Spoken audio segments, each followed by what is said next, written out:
Everybody say freedom. Everybody say freedom. Everybody say freedom. Freedom.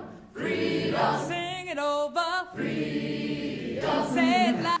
I'm a storyteller and I teach writing at a community college. I love both jobs. There are those moments when you'll suddenly see somebody's eyes open up wide, like they're just seeing a brand new world. I don't know what brings those magic moments on. Anything. The last time that happened it was a word that set it off. It was a nasty word, an ugly word. You'll never use this word, barring an attack of Tourette's syndrome or something. I used it. I wanted to show them a piece of writing that would challenge them, a piece of writing that had been strong enough to change the world. I decided on Martin Luther King's letter from a Birmingham jail. The King's words, they were like honey in the mouth, you know. It's easy to say wait, but when you find your tongue twisting and your speech stammering while you try to tell your 6-year-old daughter why she's not allowed to play in a public park, and when you see those little clouds of inferiority begin to form on her 6-year-old mental sky, and when your first name has become boy and your wife's first name is girl and your last name is nigger, then you'll understand why we find it difficult to wait. I finished reading this. The class, it was absolutely silent. Girl, sitting right in the center. She raised her hand. Professor Reiser? Professor Reiser? I love being called professor. Yes, Cindy. You said the N-word. Another girl who had a marine tattoo, an eagle, right on her forearm, jumped up and she said, "Sir, the correct word is African American, sir." And she sat down. I'm a teacher, though. You know, I've had to learn to make lemonade out of anything, you know. So I said, all right, why do you think Dr. King used that word? Nobody had an idea. That's when Charles, he's a nursing student and a construction worker, he suddenly said, "Do you think maybe Dr. King was trying to grab our attention?" I said, "Now that's really interesting, Charles. He used that word to get your attention. Whose attention was he trying to get? Does anybody have an idea? Whose attention was he trying to get?" Class looked at me. I had no idea what I was talking about. I said, "Well, was he trying to wake up teachers? Preachers? Students?" Suddenly the whole class burst out laughing. I said, "What's so funny?" Cindy, she got up again. She said, "Professor Reiser, students don't care. We don't even vote." But that got to me. I told him, back in 1964, right at the height of the civil rights movement, 1,000 students went down to Mississippi to help the people there, the black people there, register to vote. They hadn't been allowed to vote in the entire state. They went down, they started schools, they drove people to the courtyard, and every night the Ku Klux Klan rode around in their white sheets, beating people, murdering them, burning down the houses. But the students stayed on. And little by little, the people began to hope. And you could hear their hope in songs that they still sing today all around. Like, this little light of mine, I'm gonna let it shine. You can sing it. This little light of mine, I'm gonna let it shine.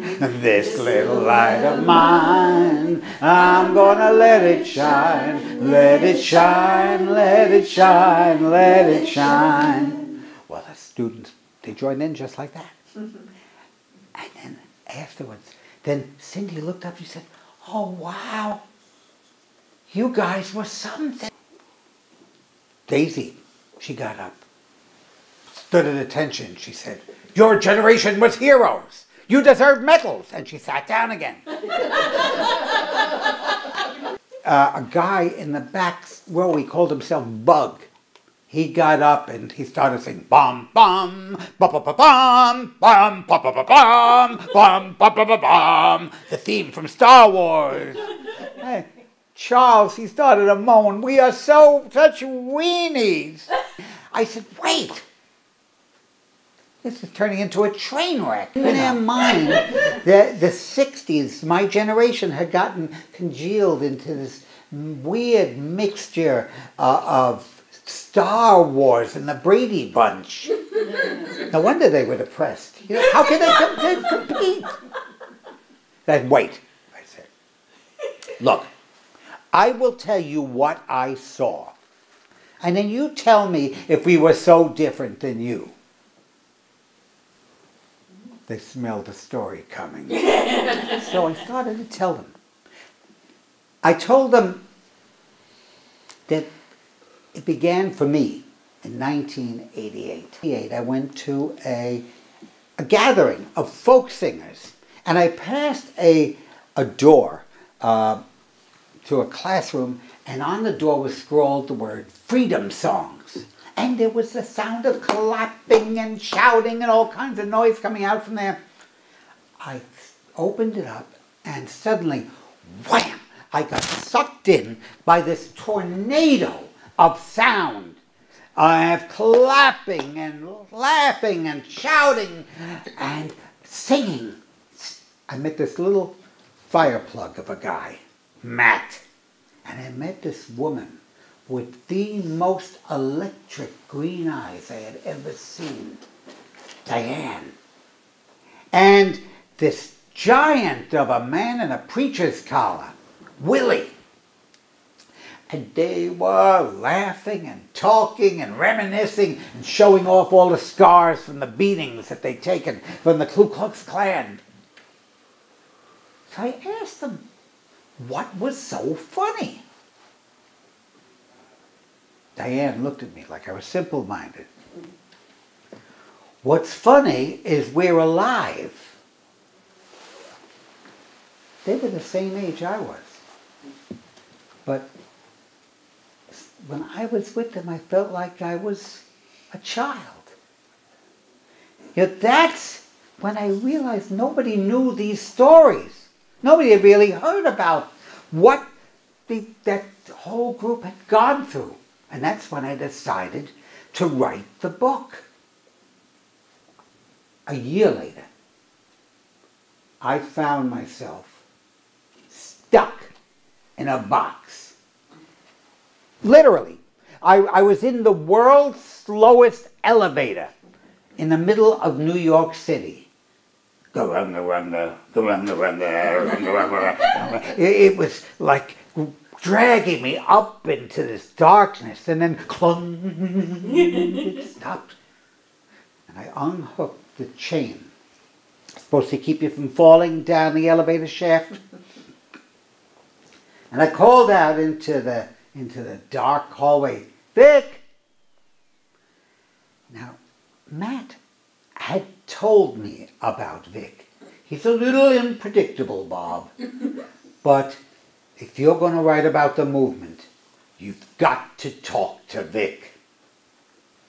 Then at the end of the hallway, a door opened and this skinny man, hair was thinning, stepped out. Called out, Bob? And he stepped out there, grabbed my hand, and he yanked me into his loft. Now when I said loft, I am not talking Architectural Digest.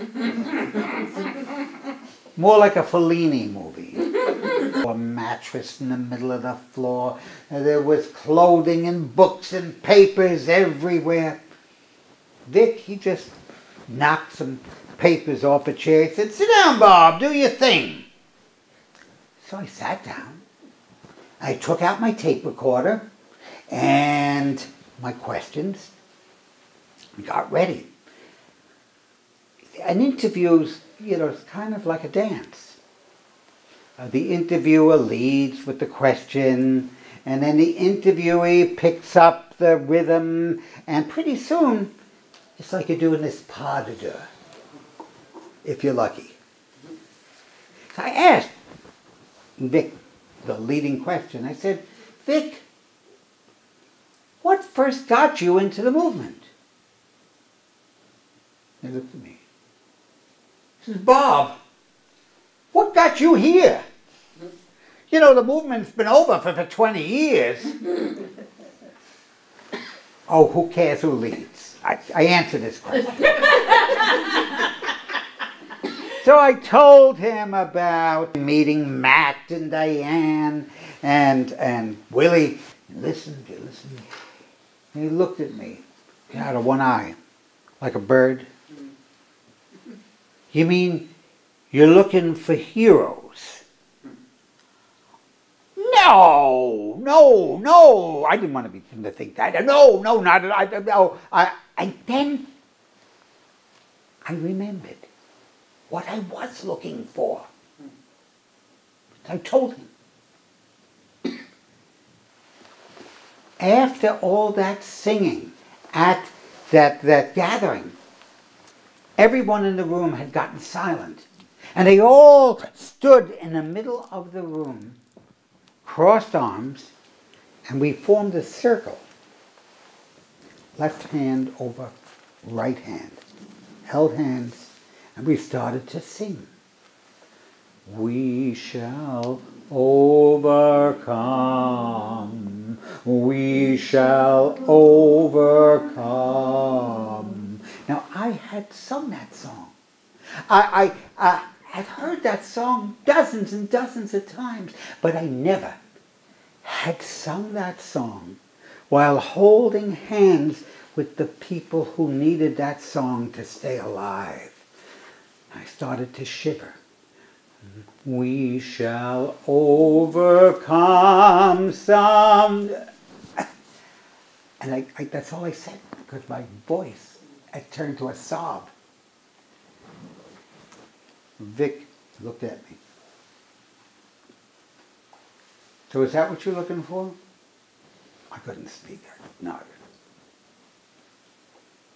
Well, that's cool. All right. I've got 130 cousins. We got every kind of person in our family. We got white, black, we got people. I got cousins paler than you, Bob, I'll tell you. We have no heroes. Bob, I don't think I've ever met a hero. Then he stopped. He said, oh, wait, I lied. Yes, I have met 2 heroes. Yes, there were a couple of excuse me, Bob, white people. I met them the night after we were picked up by cops that dragged us off the Freedom bus. I looked down, make sure the tape recorder was still going, and I prayed the battery wouldn't die. He said, yeah, cops had grabbed us and they threw us into this jail just for Freedom Riders. It was in Parchment State Prison, the nastiest place in the entire state. And I was dragged in there. There were lights going off. They stripped off our clothes, gave us different clothes. They stripped off those clothes. They took pictures. They turned on the lights. They shut off the lights. And then wham, they threw me into this dark room, lights out. And I'm sitting on my cot. I am freezing to death. And I have no idea where I am or what's going on.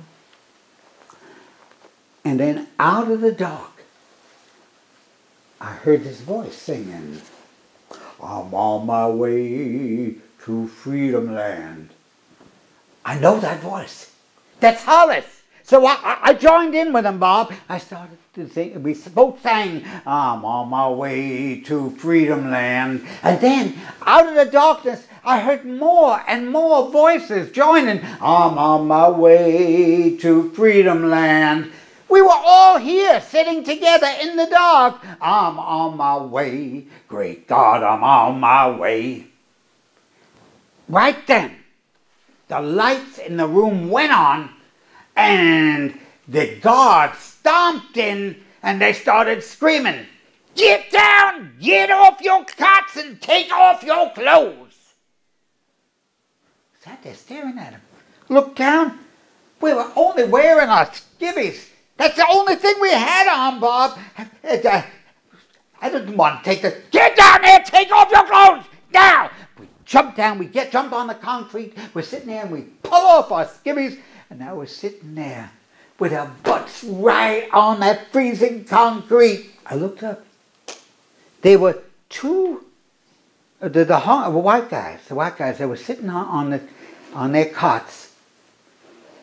One was this older looking guy. He's got this squared off beard like a general in the Civil War.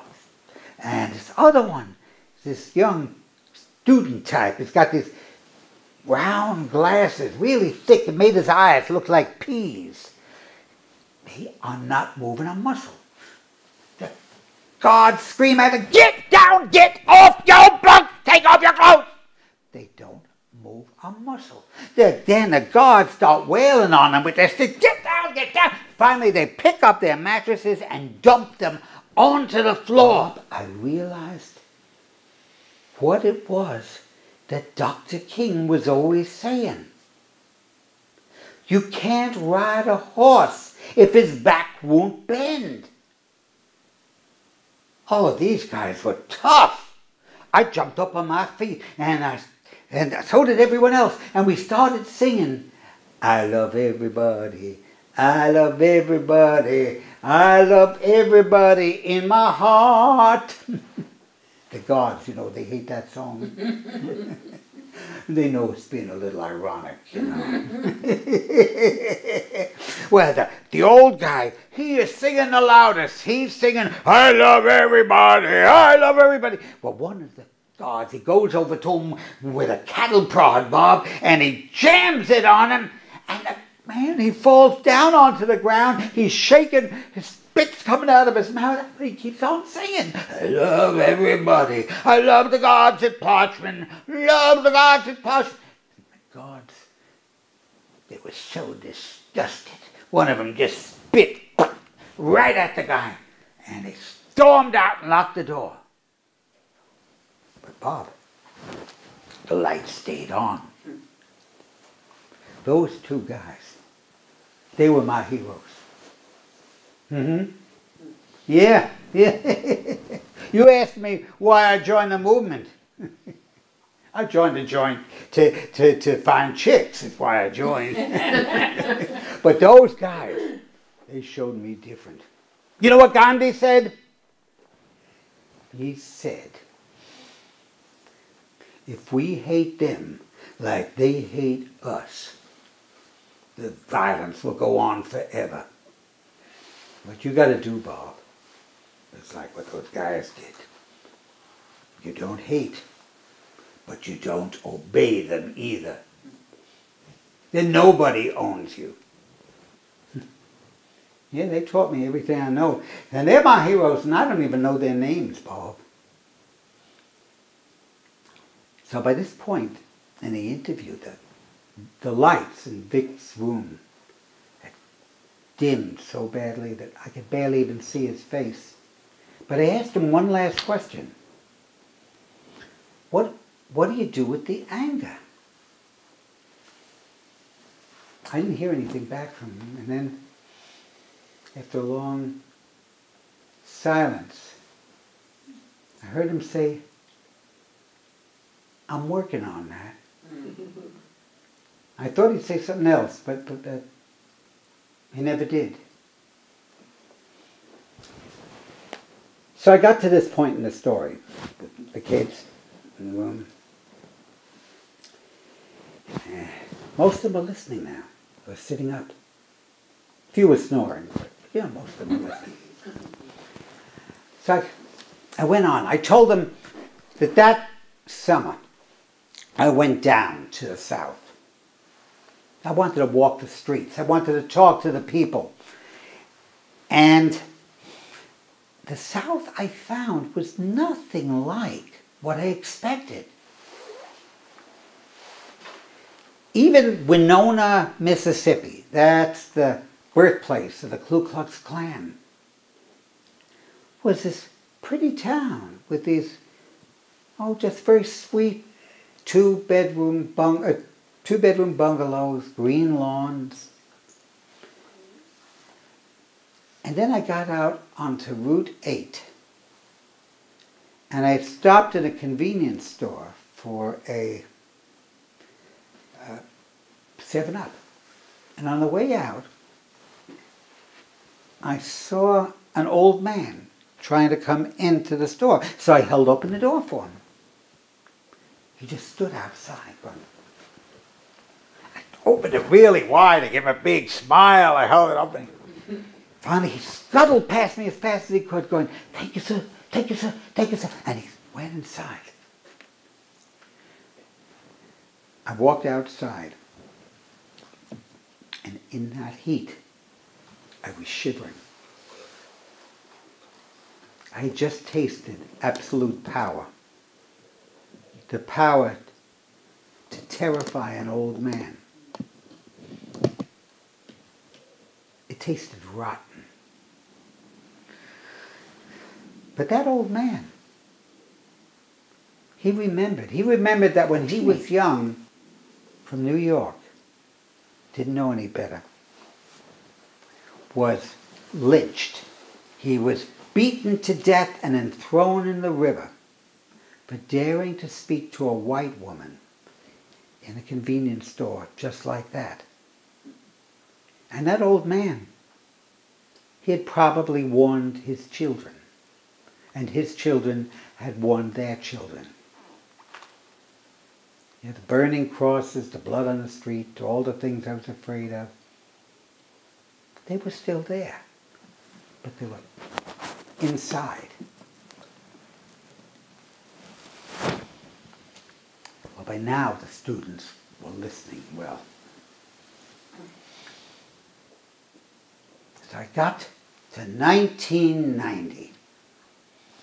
Everybody Says Freedom was finally published. It was a critical success, which means it didn't earn me a dime. I tried to stay in touch with Vic over the next 10 years, but every time I got his address, he'd have moved on. Then, one evening, it was around 2000, 2001, the phone rang. Picked it up. "Bob? Matt, what's up?" He said, "I didn't call too late." No. What's up, Matt?" Vic passed. Now, when he said Vic passed, I thought he meant he passed through town or something. "No, he's gone, Bob. He died."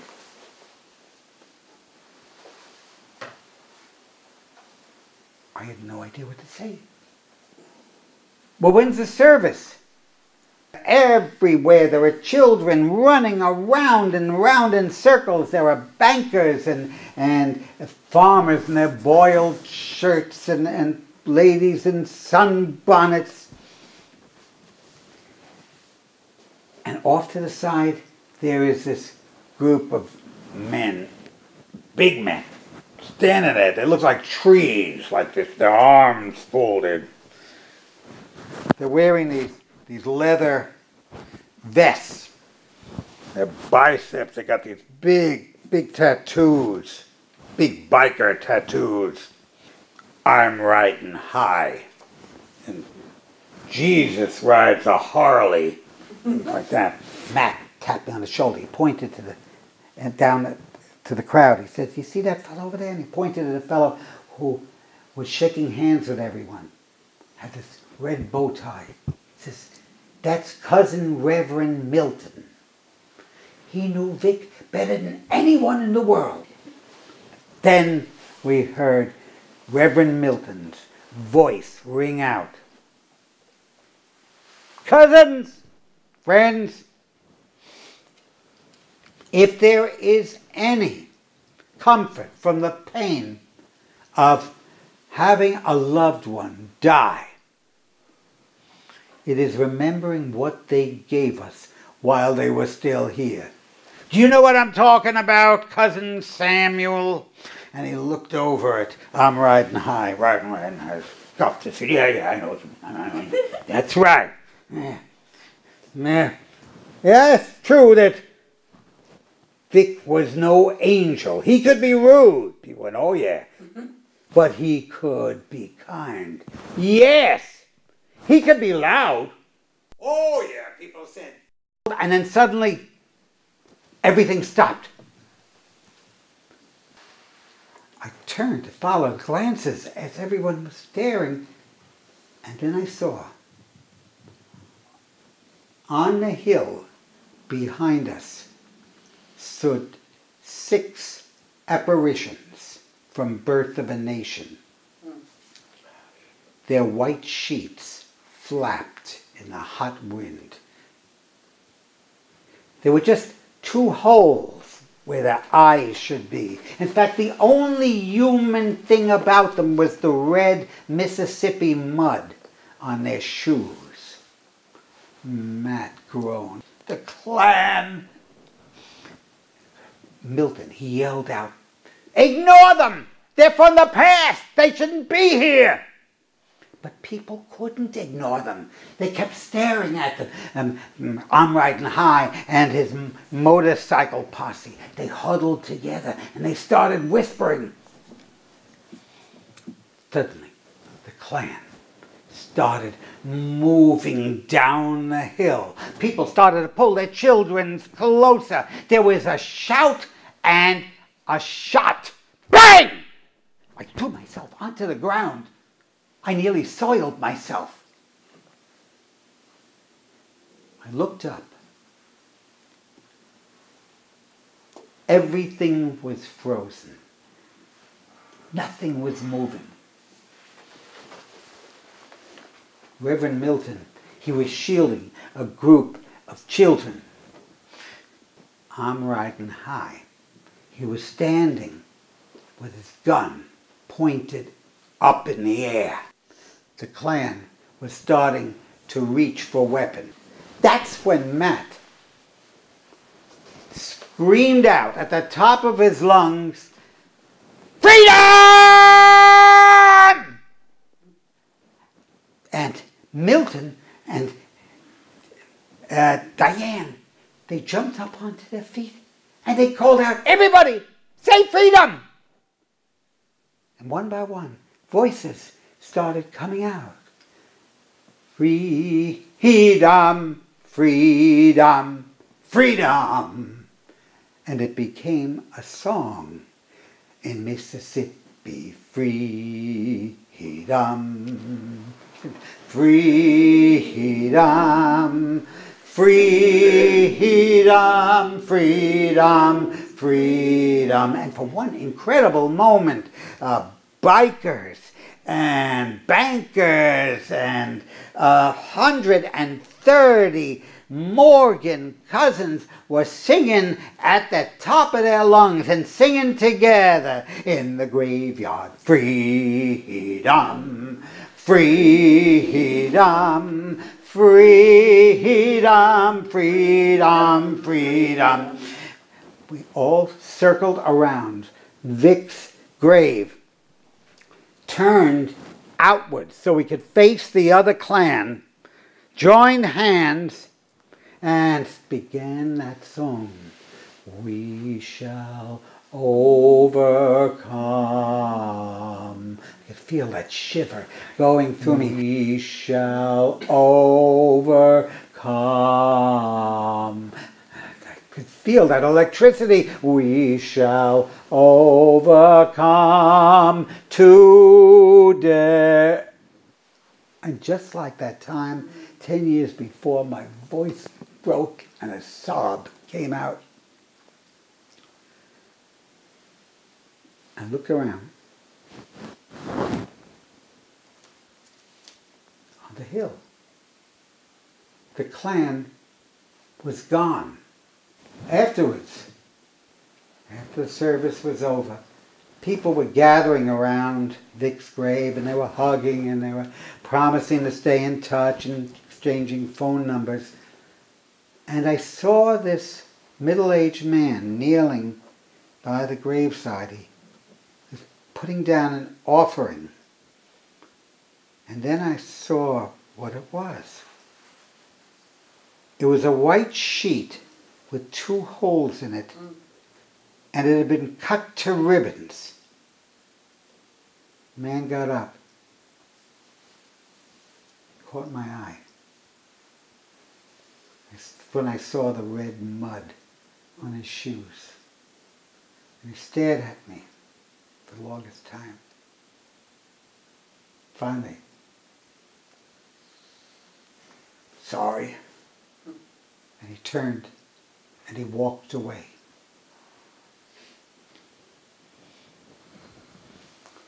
So I looked up at the student.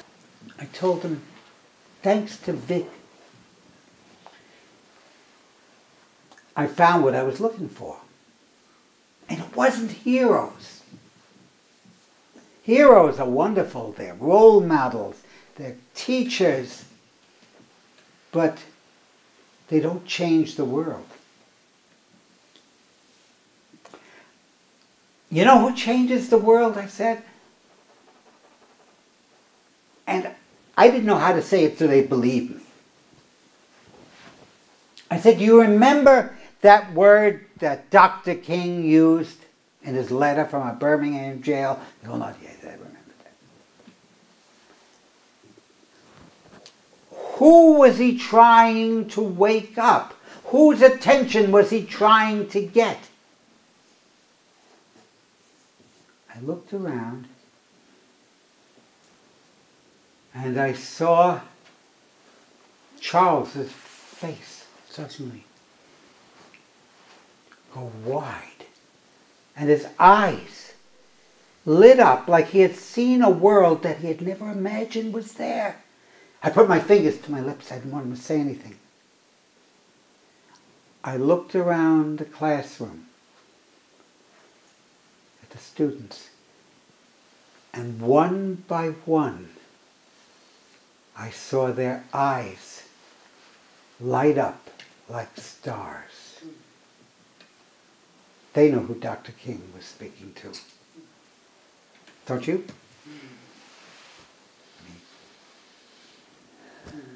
Each of us. The big question is, now that we know, what are we going to do about it?